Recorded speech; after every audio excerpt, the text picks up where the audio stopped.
ইংরেজি খবর আপনাদের ঢাকা থেকে বিলি করে শোনানো হলো। বাংলাদেশ বেতার সিলেট। এক্ষুনি শুনবেন আমাদের স্থানীয় খবর। আসসালামু আলাইকুম। আজ বৃহস্পতিবার 31শে বৈশাখ 25শে জিলকদ 14ই মে। বাংলাদেশ বেতার সিলেট। সংবাদ পড়ছি রেজাউল করিম রাব্বি। বর্তমান সরকারের নির্বাচনী ইশতেহারের আলোকে তথ্য সম্প্রচার মন্ত্রণালয়ের অধীন গণসংযোগ অধিদপ্তরের 180 দিনের কর্মপরিকল্পনা ও সম্পাদিত কার্যক্রম বিষয়ে সিলেটে এক প্রেস ব্রিফিং অনুষ্ঠিত হয়েছে। গতকাল সিলেটে জেলা প্রশাসক কার্যালয়ের সম্মেলন কক্ষে জেলা তথ্য অফিস এই ব্রিফিং এর আয়োজন করে। প্রেস ব্রিফিংয়ে সিলেট জেলা তথ্য অফিসের সহকারী তথ্য অফিসার আফসানা আক্তার সাংবাদিকদের বিস্তারিত অবহিত করেন। তিনি সরকারের বিভিন্ন জনকল্যাণমূলক উদ্যোগ ও সামাজিক নিরাপত্তার কর্মসূচির সুফল তুলে ধরেন। এর মধ্যে ফ্যামিলি কার্ড বিতরণ, খাল খনন, দেশব্যাপী বৃক্ষরোপণ অভিযান, নারীর সুরক্ষায় বিশেষ গাড়ি সার্ভিস, কৃষক কার্ডের সুবিধা এবং কৃষি ঋণ মওকুফ সংক্রান্ত সরকারের ইতিবাচক পদক্ষেপগুলো সমূহ নিয়ে আলোচনা করেন। সহকারী তথ্য অফিসার বিগত 3 মাসে সিলেট জেলা তথ্য অফিসের মাঠ পর্যায়ে সম্পাদিত প্রচার ও গণযোগাযোগ কার্যক্রমের অগ্রগতিও সভায় উপস্থাপন করেন। প্রিন্ট ও ইলেকট্রনিক মিডিয়ার প্রতিনিধিগণ উপস্থিত ছিলেন। সিলেটের গোয়াইনঘাটে উপজেলার তোয়াক্কুল কলেজের নতুন ভবন নির্মাণের জন্য 5 কোটি টাকার বরাদ্দ অনুমোদন দেওয়া হয়েছে। এ উপলক্ষে আগামী 16 মে সকাল 11টায় কলেজ প্রাঙ্গণ ভবনের ভিত্তি প্রস্তর স্থাপন অনুষ্ঠান অনুষ্ঠিত হবে। অনুষ্ঠানে প্রধান অতিথি হিসাবে উপস্থিত থাকবেন গণপ্রজাতন্ত্রী বাংলাদেশ সরকারের শ্রম ও কর্মসংস্থান এবং প্রবাসী কল্যাণ ও বৈদেশিক কর্মসংস্থান মন্ত্রী এবং সিলেট 4 আসনের সংসদ সদস্য আরিফুল হক চৌধুরী। স্থানীয় শিক্ষাবিদ ও সচেতন মহল বলেছেন, নতুন ভবন নির্মিত হলে কলেজের শিক্ষা কার্যক্রম আরও গতিশীল হবে এবং শিক্ষার্থীরা আধুনিক শিক্ষা পরিবেশের সুযোগ পাবে। সিলেটের গ্রাম আদালত কার্যক্রমের প্রচারণার বৃদ্ধিতে অংশীজনদের সমন্বয় সভা অনুষ্ঠিত হয়েছে গতকাল। জেলা প্রশাসকের কার্যালয়ে অনুষ্ঠিত সভায় প্রধান অতিথি ছিলেন জেলা প্রশাসক মোহাম্মদ সারোয়ার আলম। তিনি বলেন, গ্রাম আদালত সরকারের একটি ফলপ্রসূ উদ্যোগ।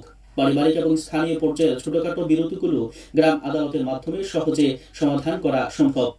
যেকোনো বিরোধ বা মামলার উচ্চতর আদালতে না পাঠিয়ে স্থানীয় গ্রাম পর্যায়ে আদালতের মাধ্যমে নিষ্পত্তি করলে বিচারালয়গুলোতে মামলা জট অনেকাংশে কমে যেত।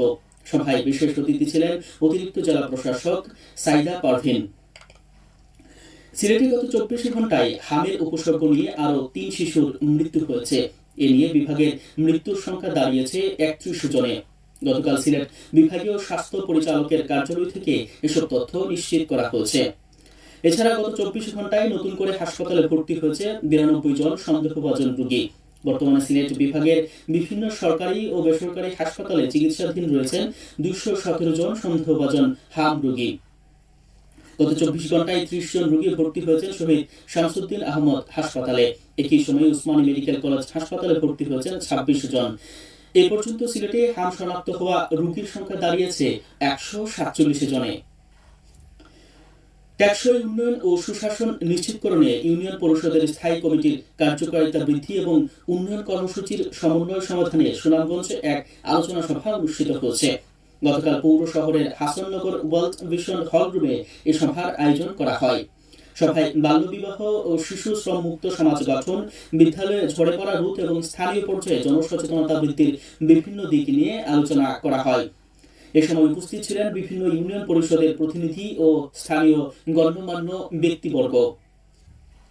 সিলেটের গোয়াইনঘাট উপজেলায় সদর ইউনিয়নে উলিরখাল নদীর উপর একটি সেতু নির্মাণের উদ্যোগ নেওয়া হয়েছে। এ লক্ষ্যে শ্রম কর্মসংস্থান এবং প্রবাসী কল্যাণ ও বৈদেশিক কর্মসংস্থান মন্ত্রী আরিফুল হক চৌধুরীর নির্দেশনায় উপজেলার প্রকৌশলী নেতৃত্বে সেতু নির্মাণ স্থলে সম্ভাব্যতা যাচাই কার্যক্রম সম্পূর্ণ করা হয়েছে। সিলেটের 6টি সংসদীয় আসনের গ্রামীণ অবকাঠামোর উন্নয়নে 1 কোটি 80 লাখ টাকার টিআর বরাদ্দ প্রদান করা হয়েছে। জেলার 6টি আসনের প্রতিনিধি নির্বাচনী এলাকার জন্য 30 লাখ টাকা হারে এই অর্থ সংসদ সদস্যগণের অনুকূলে বরাদ্দ দেওয়া হয়েছে।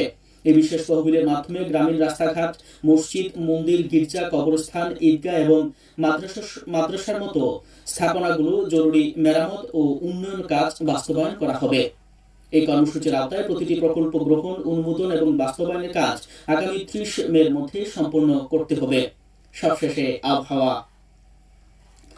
আজ বেলা 1টা পর্যন্ত পূর্বাভাসে বলা হয়েছে সিলেট ও পার্শ্ববর্তী এলাকায় পশ্চিম উত্তর পশ্চিম দিক থেকে অস্থায়ীভাবে ঘন্টায় সর্বোচ্চ 60 কিলোমিটার বেগে ঝোড়ো হাওয়া বয়ে যেতে পারে। সেই সঙ্গে হতে পারে বৃষ্টি অথবা বজ্রসহ বৃষ্টিপাত। এসব এলাকায় নদীবন্দর সমূহকে 1 নম্বর সতর্কতা সংকেত দেখিয়ে যেতে বলা হয়েছে। আজ সিলেটে সূর্যোদয় হয়েছে 5টা 9 মিনিটে এবং সূর্য অস্ত যাবে সন্ধ্যে 6টা 29 মিনিটে। সংবাদ শেষ হলো। পরবর্তী স্থানীয় সংবাদ প্রচারিত হবে দুপুর 1টা বেজে 5 মিনিটে।